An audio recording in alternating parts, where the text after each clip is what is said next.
डॉली, हमारी शादी को पूरा 1 हफ्ता हो गया है। मुझे तो यकीन ही नहीं हो रहा है कि हमारी शादी हो गई है। हम दोनों एक हो गए हैं। क्यों क्यों नहीं हो रहा है यकीन? क्योंकि तुम्हारे भैया हमारे प्यार के कितना खिलाफ थे। मैं इतना गरीब था कि मुझे कभी लगता ही नहीं था कि हमारी शादी तुम्हारे भैया कभी करवाएंगे। मैंने तुमसे बोला था ना कि मैं अपने भैया को हर हाल में मना के रहूँगी। बस भैया को मैंने बोला कि मैं इंदर के अलावा किसी और के साथ कभी खुश नहीं रह सकती। फिर क्या, फिर भैया मान गए और हमारी देखो शादी हो गई। डॉली, मैं भले ही गरीब हूँ, लेकिन तुमको कभी भी किसी भी चीज़ की कोई कमी महसूस नहीं होने दूंगा। तुमको रानी बना के रखूंगा, रानी।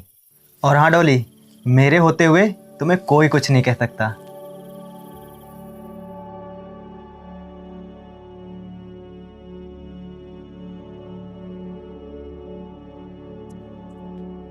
सुनिए जी।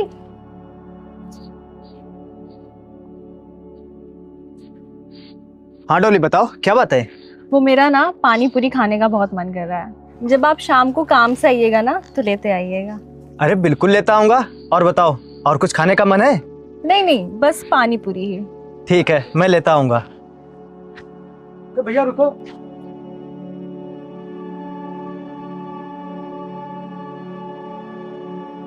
अरे भैया, वो अम्मा को बहुत तेज बुखार चढ़ा है, दवाई लेने जाना है। तो आप ऐसा करिए, हमको गाड़ी दे दीजिए, हम दवाई लें, उसके बाद आप काम पर चले जाना। अगर ये तुमको गाड़ी दे देंगे तो इनको काम पे जाने के लिए लेट नहीं होगा। जी आप जाइए। और देवर जी, तुम साइकिल से अम्मा को लेके जाओ और दवाई लेकर के आओ। भाभी, आप ये कैसी बात कर रही हैं? अम्मा को बुखार चढ़ा है इतनी तेज, साइकिल से वो कैसे जा पाएंगी? वो साइकिल पे कहाँ बैठ पाएंगी? अरे नहीं बैठ पाएंगी तो हम क्या करें? जी आप जाइए, आपको लेट हो जाएगा। ठीक है, मैं चलता हूँ। और तू अम्मा को किसी तरह दवाई ले आना, मुझे देर हो जाएगी।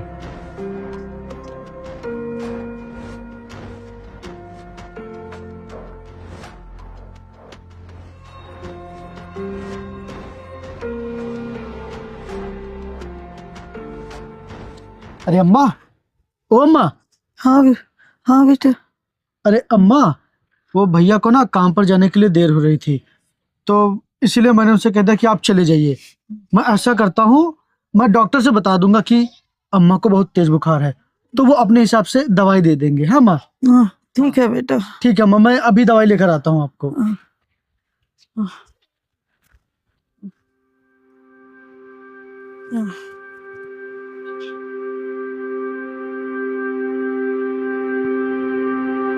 अम्मा चलो उठो, घर की सफाई करो।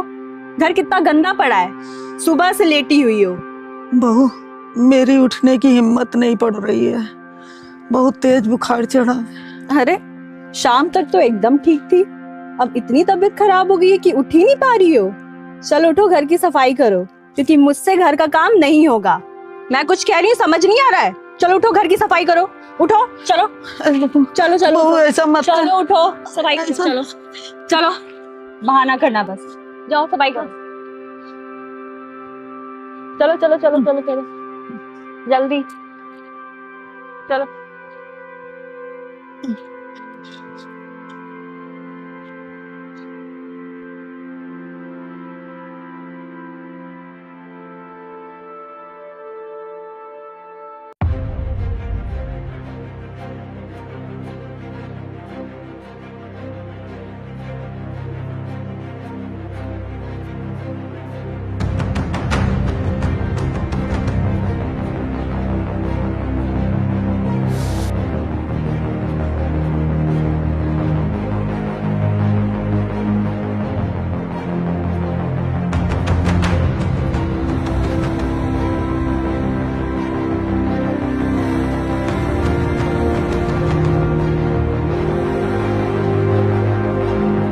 अम्मा, आराम से आराम से।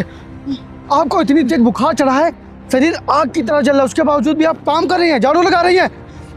आपसे किसने कहा सब करने के लिए, बताइए? बहू ने।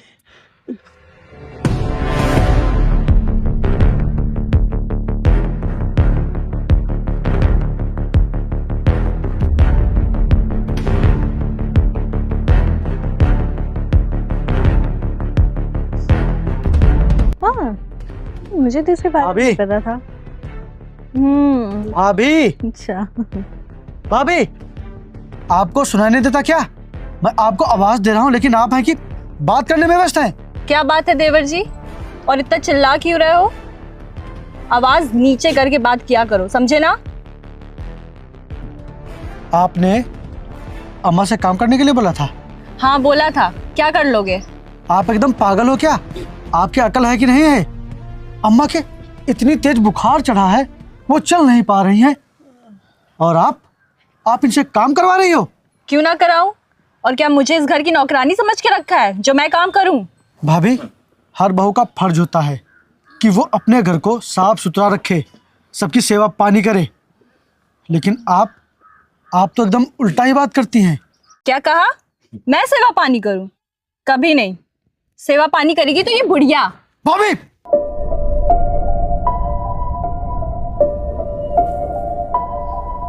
मैं सब कुछ बर्दाश्त कर सकता हूं, लेकिन कोई मेरी माँ को उल्टा सीधा बोले, ये मुझसे कभी भी बर्दाश्त नहीं होगा। और भाभी, आगे से अगर आपने माँ को कुछ भी उल्टा सीधा कहा तो अच्छा नहीं होगा। ये बात अपने दिमाग में डाल लीजिए। आइए माँ।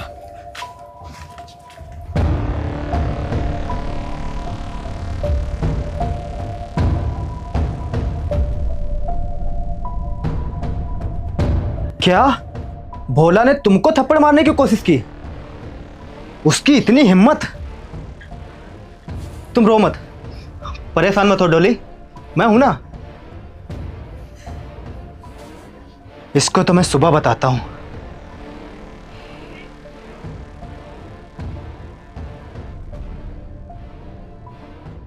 अम्मा, आपने दवाई खाई कि नहीं? हाँ बेटे, खा ली। अब तबीयत ठीक से लग रही है? हाँ, अब तो ठीक लग रही। भोला, कल तूने डॉली से बदतमीजी से बात की और तूने डॉली को थप्पड़ मारने की भी कोशिश की। भाभी, आपने ये तो बता दिया कि मैं आपके थप्पड़ मारने जा रहा था, लेकिन ये नहीं बताया कि क्यों मारने जा रहा था। भैया, अम्मा की तबीयत बहुत ही खराब थी, उनका शरीर आग की तरह जल रहा था, उनके बैठने की भी हिम्मत नहीं पड़ रही थी। और भाभी अम्मा से काम करवा रही थी, सफाई करवा रही थी, और जब मैंने भाभी से कहा कि ये गलत है, ऐसा मत किया करो, तो ये माँ के बारे में उल्टा सीधा बोल रही थी। और आपको तो पता है कि मैं माँ के बारे में उल्टा सीधा बिल्कुल नहीं सुन सकता। सुनना पड़ेगा तुझे, इसकी आदत डाल ले। क्या? नहीं भैया, कोई माँ को उल्टा सीधा कहे मैं ये बर्दाश्त नहीं कर पाऊंगा। और कोई डॉली के बारे में उल्टा सीधा बोले, ये मैं बर्दाश्त नहीं करूंगा। सुन मेरी बात, अगर आज के बाद तूने डॉली के बारे में कुछ भी उल्टा सीधा कहा तो मुझसे बुरा कोई नहीं होगा। चलो। बोला बेटा, शादी के बाद इंदर तो एकदम ही बदल गया है। मैंने तो कभी सपने में भी नहीं सोचा था कि मेरी ही औलाद मुझे इतना बेगाना कर देगी। बीवी की इज्जत करनी चाहिए, उसकी हर बात माननी चाहिए, लेकिन माँ के जज्बातों को भी समझना चाहिए। अम्मा, इंदर भैया अब सिर्फ और सिर्फ भाभी के जज्बातों को समझेंगे और किसी के जज्बातों को नहीं। वो कहते हैं ना कि जब एक गरीब एक साथ बहुत सारे पैसे पा जाता है तो उसका दिमाग काम नहीं करता है, वो एकदम पागल सा हो जाता है। बस भैया के साथ ऐसा ही हो रहा है।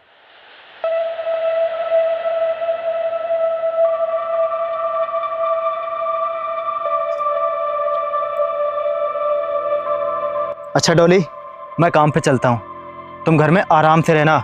और हाँ, कोई भी काम मत करना, ठंड बहुत ज़्यादा हो रही है। अगर तुम बीमार हो गई तो मुसीबत हो जाएगी। खाना खा लेना और कमरे में आराम करना। ठीक है जी। ठीक है।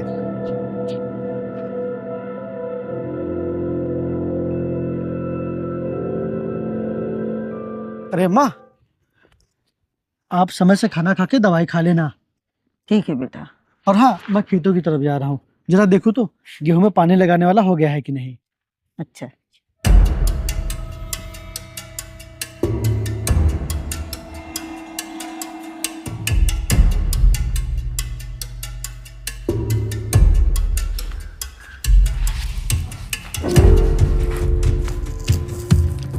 अरे मैं अपना फोन तो घर पर ही बुलाया। बहू, अभी मेरी इतनी तबीयत ठीक नहीं हो गई है कि मैं कुछ काम कर सकूं। बुढ़िया, अपनी नौटंकी बंद कर और जा करके मेरे कपड़े धुल, बहुत गंदे पड़े हैं। चल जा। अरे तुझे समझ नहीं आ रहा? चल। लगता है तू ऐसे नहीं मानेगी। चला। छोड़ दो बहू। भाभी!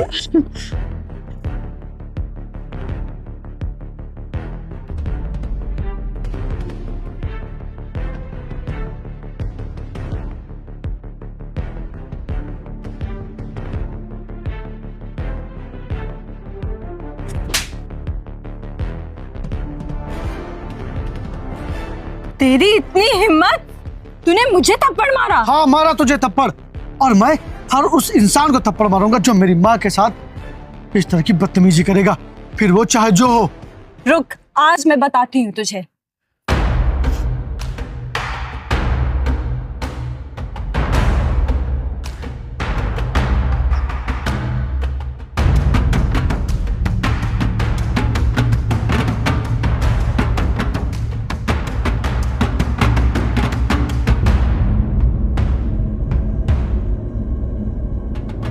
जी आप जल्दी से घर आ जाइए।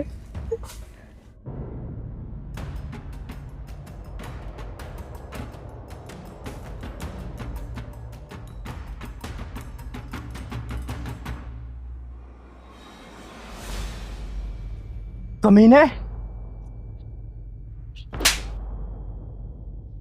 हरामखोर, तेरी इतनी हिम्मत, तूने डॉली को थप्पड़ मारा? हाँ, मारूंगा थप्पड़, और मैं हर उस इंसान को थप्पड़ मारूंगा जो मेरी माँ से बदतमीजी करेगा, फिर चाहे डॉली हो, चाहे चाहे आप हो, और फिर चाहे समाज मुझे लाख ताने मारे कि ये औरत की इज्जत नहीं करता है, औरत पर हाथ उठाता है। मुझे इस चीज का कोई पछतावा नहीं रहेगा।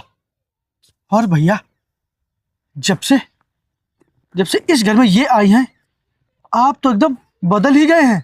आपको इनके अलावा कुछ भी नहीं दिखता।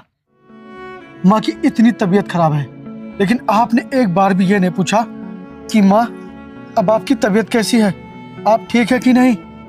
आपने एक बार भी माँ से उनका हाल नहीं लिया। भैया, ये बहुत ही गलत है। एक पत्नी की इज्जत करना और उसकी परवाह करना पति का धर्म होता है, लेकिन उससे भी बड़ा धर्म होता है अपनी माँ का ख्याल रखना, और वो आप बिल्कुल भी नहीं कर रहे हो। अरे नहीं करूंगा किसी की परवाह बे। मेरे लिए सबसे ज्यादा जरूरी है डॉली, और कोई भी नहीं। और माँ, तुमसे डॉली कोई भी काम बोला करे उसे चुपचाप कर दिया करो, समझ गई आप? जाओ, डॉली के कपड़े गंदे पड़े हैं, धुलो जाके उन्हें। अरे खड़े खड़े सोच क्या रही हो? मैंने कहा ना, डॉली के कपड़े गंदे पड़े हैं, उन्हें धुलो जाके। तुम ऐसे नहीं जाओगी। चलो। अरे क्यों मार रहे हो उन्हें? छोड़ो छोड़ो उन्हें, क्यों मार रहे हो? सुनिए जी, चलिए उठिए, चलिए चलते हैं यहाँ से, नहीं तो ये हमें जिंदा नहीं छोड़ेगा। चलिए चलिए।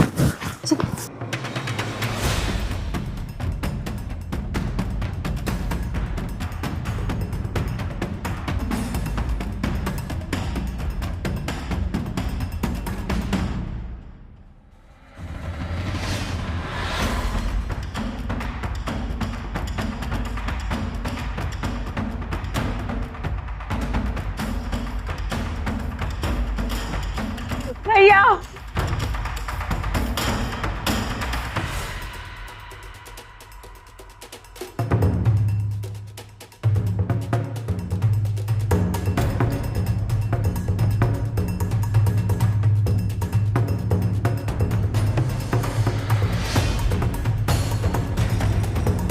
भैया चलिए और उनको सबक सिखाइए ताकि दोबारा वो कभी ऐसा ना कर पाए।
तुझे क्या लगा तू ये जो कर रही है हम लोग इसमें तेरा साथ देंगे?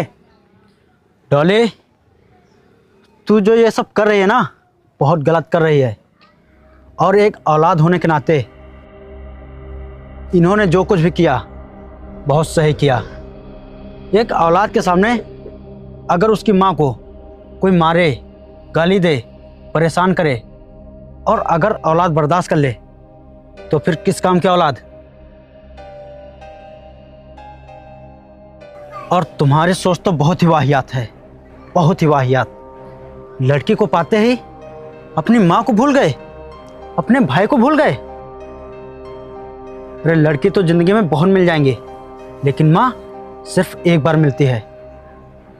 और तुम हमारी इकलौती बहन हो, इसीलिए हम तुमसे बहुत ही प्यार करते हैं। और उसी प्यार और तुम्हारी जिद की वजह से हमने तुम्हारी शादी इनसे कराई थी। शादी के बाद तुम्हें घर में मिलजुल कर रहना चाहिए, सबका ख्याल रखना चाहिए, लेकिन तुम यहाँ दादागिरी दिखा रही हो।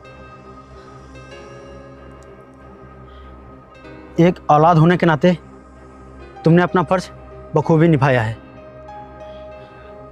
और माँ जी, आपको एक काम और करना चाहिए। आपको अपने इस बेटे को अपनी जायदाद से बेदखल कर देना चाहिए, क्योंकि जब एक बेटा माँ को माँ ना समझे तो वो बेटा किस काम का।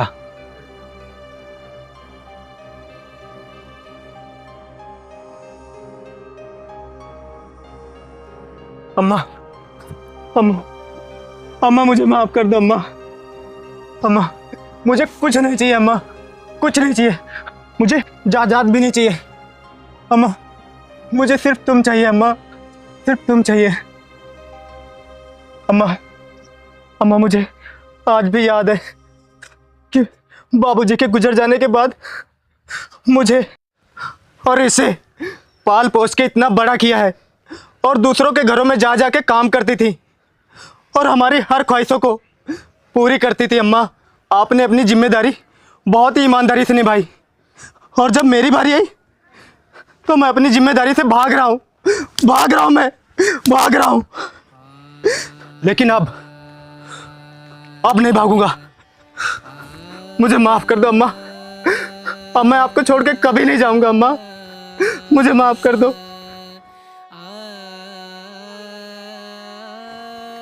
अम्मा मुझे भी माफ कर दीजिए अम्मा।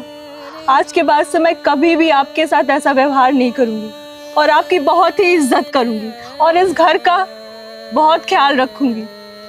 अम्मा प्लीज हमें एक मौका दे दीजिए अम्मा।